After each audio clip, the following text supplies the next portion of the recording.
వ్యక్తి నా భార్యని కడుపు చేశాయని చెప్పి పబ్లిక్గా ఓపెన్గా చెప్పినప్పుడు దీనిపైన రాజ్యసభ ప్రివిలేజ్ మోషన్ కూడా దీన్ని విచారించాలని డిమాండ్ చేస్తున్నాం. ఎందుకంటే ఆయన ఒకటే చెప్పి నేను కూడా చూసాం, ఆయన మీడియాతో మాట్లాడుతూ ఈయన చేసుకోవాలి, నువ్వు కాకపోతే నేను బహిరంగ క్షమాపణ చెప్తానని చెప్పి ఆయన బహిరంగ చెప్పారు.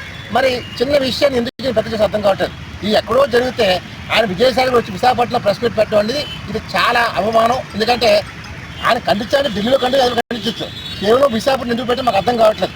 ఈరోజు ఇక్కడ మీడియాని పిలిస్తే వచ్చారు, అంతేగాని ఇవాళ ప్రెస్ మీట్ అని ఆయన పిలిస్తే మీరు అందరూ వెళ్ళారు, అంతేగాని మీ అంతా మీరు రాలేదు కదండి. మరి పిలిచినప్పుడు అరే ఒరే అనే పద్ధతి చాలా తప్పది. ఎవరైనా సరే కించపరచుకోండి, సామాన్యుడైనా సరే రోడ్డు మీద పూజలు కూడా ఒరే అంటానికి వెళ్ళలేదు, గౌరవంగా పిల్లలు. మరి ఇవాళ మీరు మాట్లాడితే ముఖ్యమంత్రి గారు ఏదో జగన్మోహన్ రెడ్డి మాజీ ముఖ్యమంత్రి గారు నాకు ప్రజలంటే గౌరవం ఇది ఇది అని చెప్తారు. మరి ఇదే అడుగుతున్నాను, అంటే మీ పార్టీ పూర్తిగా రాష్ట్రాల పార్టీ 34,000 మంది మహిళలు మిస్ అయ్యారని రాజ్యసభలో పార్లమెంట్ చెప్పారు ఈ ప్రభుత్వంలో.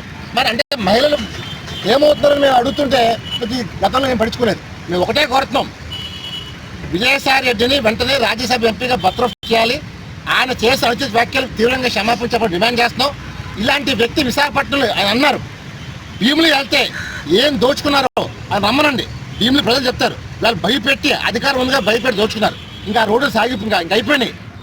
తెలుగుదేశం పార్టీ హయాంలో మొన్న చెప్పారు, ఎవరైనా భూములు పోగొట్టుకున్నా ఏమైనా సరే ఫిర్యాదు చేయాలని ఇప్పి బాధింది అని చెప్పారు. అందువల్ల Vijayasai Reddy game is over.